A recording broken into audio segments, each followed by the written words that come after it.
कभी कभी जिंदगी में वो लोग हमारी पीठ में छुरा घोंप देते हैं जिन्हें हम अपनी जान से ज्यादा प्यार करते हैं।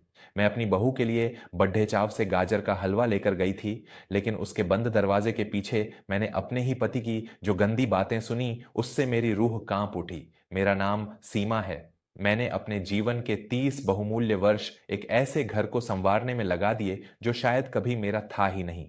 मेरे पति राजेश, जिन्हें मैंने परमेश्वर मानकर पूजा, और मेरी बहू प्रिया, जिसे मैंने अपनी कोख से जन्मी बेटी का दर्जा दिया, उन दोनों ने मिलकर मेरे विश्वास की जो चिता जलाई है, उसकी राख आज भी मेरे हाथों में है। वह सुबह किसी भी अन्य सामान्य दिन जैसी ही थी।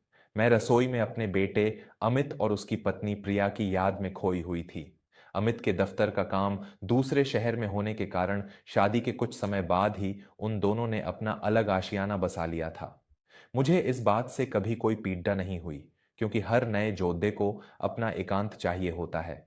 लेकिन पिछले कुछ महीनों से मैंने महसूस किया था कि प्रिया मुझसे दूर भागने लगी थी।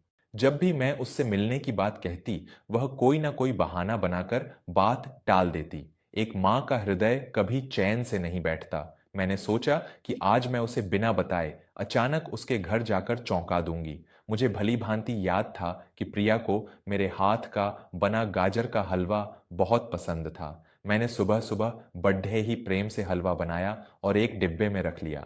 जब राजेश नाश्ता कर रहे थे तो मैंने उनसे कहा, आज मैं प्रिया से मिलने जा रही हूँ। राजेश ने अखबार से नजरें हटाईं और माथे पर सिकुड़न लाते हुए बोले, क्या तुमने उसे सूचना दी है? बच्चे अब बद्दे हो गए हैं। बिना बताए किसी के भी घर इस तरह जाना उचित नहीं है। मैंने हंसते हुए उनकी बात टाल दी और कहा, मैं कोई पराई नहीं हूं, अपने ही बेटे के घर जा रही हूं।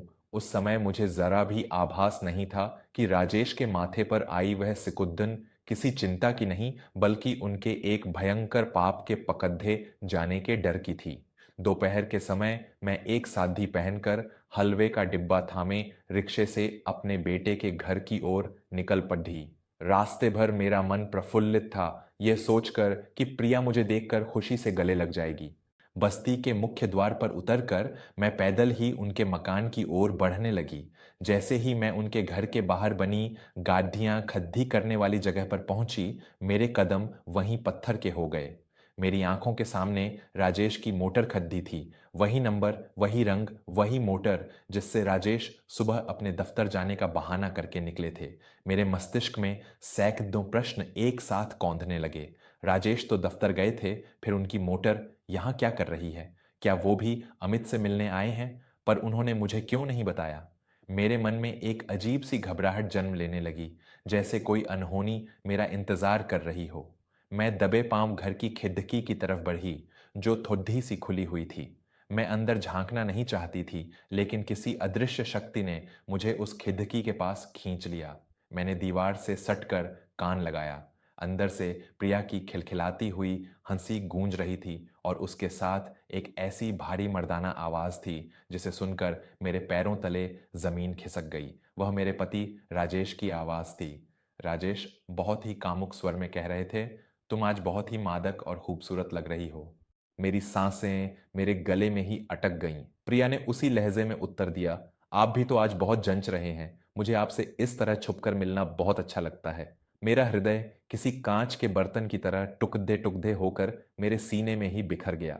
राजेश की वह आवाज, जो मेरे लिए हमेशा सूखी और रुखी रहती थी, आज किसी और के लिए चाशनी में डूबी हुई थी। राजेश हंसते हुए बोले, तुम्हें पता है, सीमा तो इतनी मूर्ख है कि उसे भनक तक नहीं है कि हम दोनों के बीच क्या चल रहा है। वह तो दिन भर अपनी रसोई और पूजा पाठ में ही डेढ़ाती रहती है। प्रिया ने ठाका लगाया और बोली, बिल्कुल सही कहा आपने। पुरानी पीढ़ी की औरतें सिर्फ घर की नौकरानी बनकर रह जाती हैं। उन्हें क्या पता कि एक मर्द को कैसे खुश रखा जाता है। लेकिन मुझे कभी कभी अमित का डर लगता है। राजेश ने उसे तसल्ली देते हुए कहा, अमित तो अभी ना समझ बच्चा है। उसे क्या पता कि एक औरत की असली जरूरतें क्या होती हैं। जब तक मैं तुम्हारे साथ हूं, तुम्हें किसी से डरने की जरूरत नहीं है। मेरे हाथों से मेरा थैला छूट गया।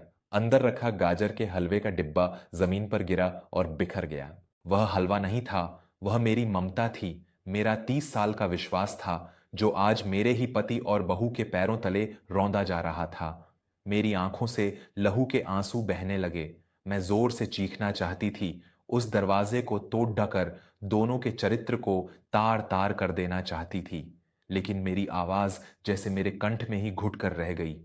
मैं वहां से पागलों की तरह भागी और सीधे अपने घर आकर बिस्तर पर गिर पड्डी। मेरा पूरा अस्तित्व कांप रहा था। जिस इंसान के लिए मैंने अपने मायके को छोड़ दा, अपने सपने मार दिए, अपनी जवानी जिसके नाम कर दी, वह मेरी ही पीठ पीछे मेरी बहू के जिस्म का भूखा भेदिया निकला। और वह लड्ढकी जिसे मैंने अपनी बेटी समझा, वह मेरे ही सुहाग को निगल गई। शाम को जब राजेश घर आए तो उनके चेहरे पर कोई पश्चाताप नहीं था। वे बिल्कुल सामान्य थे, जैसे दिन भर दफ्तर की फाइलों में सिर खपाकर आए हों। रात के भोजन पर उन्होंने मुझसे बिना नजरें मिलाए कहा, आज दफ्तर में बहुत काम था, मैं बहुत थक गया हूं। मेरी आंखों में ज्वाला सुलग रही थी, लेकिन मैंने खुद को शांत रखा।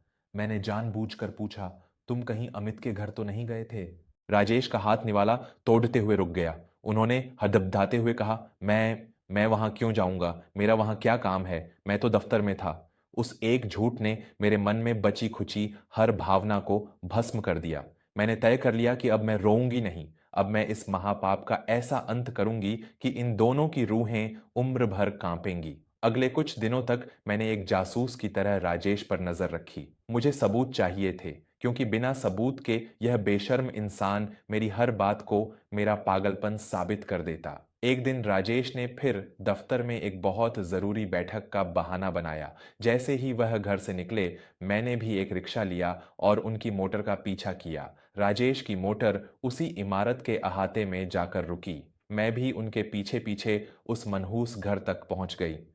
आज मैं रोने या भागने नहीं आई थी। मैं सीधे उस खुली खिड़की के पास गई और अपने मोबाइल यंत्र की ध्वनि मुद्रण प्रणाली चालू कर दी। अंदर चल रहा वह घिनौना खेल, उनकी कामुक बातें, सीमा का उड्डाया जा रहा मजाक और अमित को दिया जा रहा वह भयंकर धोखा, सब कुछ मैंने अपने यंत्र में कैद कर लिया। पूरे 1 घंटे बाद मैं वहां से लौट आई। उस रात जब राजेश घर लौटे तो मैंने घर के सारे नौकरों को छुट्टी दे दी थी। पूरे घर में एक भयानक सन्नाटा पसरा था। राजेश ने कपद्धे बदलते हुए पूछा, सीमा, आज घर में इतनी शांति क्यों है? मैं उनके सामने जाकर खड्डी हो गई और मेरी आंखों में देखकर राजेश के चेहरे का रंग उड़ डैच गया। मैंने बिना पलक झपकाए कहा, आज तुम्हारे पाप का गड्ढा भर चुका है राजेश। राजेश ने घबराहट छिपाते हुए मुस्कुराने का नाटक किया। तुम क्या अजीब सी बातें कर रही हो? तबीयत तो ठीक है तुम्हारी? मैंने कोई उत्तर नहीं दिया, बस अपना फोन निकाला और उस ध्वनि को पूरे कमरे में गूंजने दिया। जैसे जैसे राजेश और प्रिया की वो गंदी बातें कमरे में गूंजने लगीं, राजेश के पैरों की ताकत खत्म होने लगी। वह धड़ाम से बिस्तर पर गिर पड़े। उनका चेहरा पसीने से भीग गया। जब आवाज बंद हुई तो कमरे में श्मशान जैसी खामोशी थी। राजेश ने हाथ जोड़ लिए और गिद्ध गिद्धाते हुए बोले, सीमा, सीमा, मुझे क्षमा कर दो। मुझसे बहुत बद्धा अपराध हो गया है। मैं रास्ता भटक गया था। उस लड्डचकी ने मुझे अपने मोहपाश में फंसा लिया था। मुझे उसकी इस नीचता पर घिन आ रही थी। अपनी वासना का दोष वह अब उस लड्डचकी पर मरहा रहा था। मैंने कड़ देखती हुई आवाज में कहा, तुम रास्ता नहीं भटके थे राजेश, तुम पैदाइशी चरित्रहीन हो। जो इंसान अपने ही बेटे की पत्नी को बुरी नजर से देख सकता है, वह पिता कहलाने के लायक नहीं है। राजेश मेरे पैरों में गिर पड़े। सीमा, अमित को कुछ मत बताना, वह मुझे जिंदा नहीं छोड़ेगा। मेरा सम्मान मिट्टी में मिल जाएगा। मैं कसम खाता हूं, मैं प्रिया की तरफ मुद्द कर भी नहीं देखूंगा। मैंने उसे ठोकर मारकर दूर किया। मैंने कहा, सम्मान, जो सम्मान तुमने खुद अपने हाथों से नीलाम कर दिया, उसे मैं क्यों बचाऊं? राजेश रात भर मेरे पैरों में पड्ढे गिद्ध-गिद्धाते रहे। मैंने तय किया कि मैं इस नाटक का पर्दाफाश सबके सामने करूंगी। अगले दिन ही मैंने अपने बेटे अमित को संदेश भेजा कि वह तुरंत घर लौट आए। एक बहुत बड़ा संकट आ खड़ा हुआ है। अमित घबराया हुआ उसी शाम घर पहुंच गया। राजेश उसे देखकर पसीने पसीने होने लगे।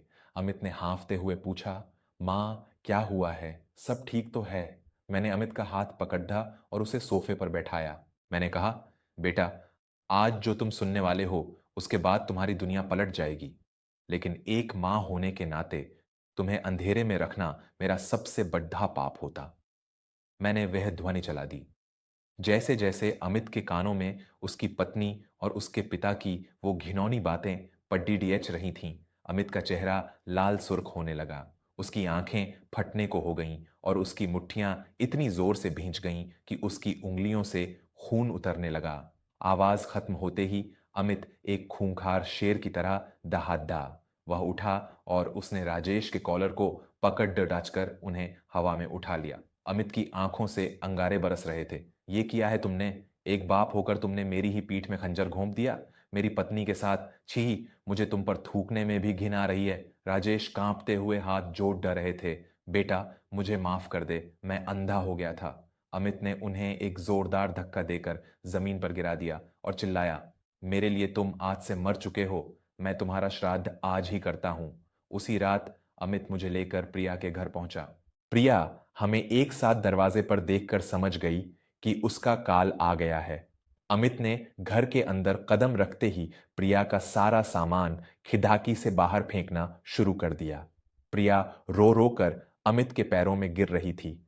अमित, मुझे माफ कर दो। तुम्हारे पिता ने मुझे बहकाया था। मैं निर्दोष हूं। अमित ने उसे लात मारकर दूर किया और कैडी डीएचती आवाज में कहा, एक चरित्रहीन औरत की इस घर में कोई जगह नहीं है। अभी के अभी इस घर से निकल जा, वरना मैं पुलिस को बुलाकर तुम दोनों को जेल की हवा खिलाऊंगा। प्रिया को उसी रात बेइज्जत करके उस घर से निकाल दिया गया। वह रोती बिलखती अपने मायके चली गई, जहां उसके माता पिता ने भी उसके इस काले कारनामे के बाद उसे अपनाने से इनकार कर दिया। इधर मैंने भी राजेश के मुंह पर संबंध विच्छेद के कागजात फेंक दिए। राजेश अब उस बड्ढे से खाली घर में बिल्कुल अकेले एक लावारिस इंसान की तरह घुट घुट कर जी रहे हैं। ना उनका कोई बेटा बचा, ना कोई पत्नी और ना ही कोई सम्मान। आज मैं अपने बेटे अमित के साथ एक नई शुरुआत कर चुकी हूं। उसने मुझे वह सम्मान और प्रेम दिया है जिसकी मैं हमेशा से हकदार थी। जिंदगी ने मुझे एक बहुत बद्धा पाठ पढ़ाया। अगर अन्याय करने वाला आपका अपना भी हो, तो भी उसके खिलाफ आवाज उठाना आपका धर्म है। अपने आत्मसम्मान की बलि चढ़ाकर कभी किसी रिश्ते की भीख नहीं मांगनी चाहिए। आज जब मैं चैन की नींद सोती हूं, तो मुझे एहसास होता है कि सत्य की आग भले ही कुछ देर के लिए जलाती है, लेकिन वह जीवन भर के अंधकार को मिटा देती है।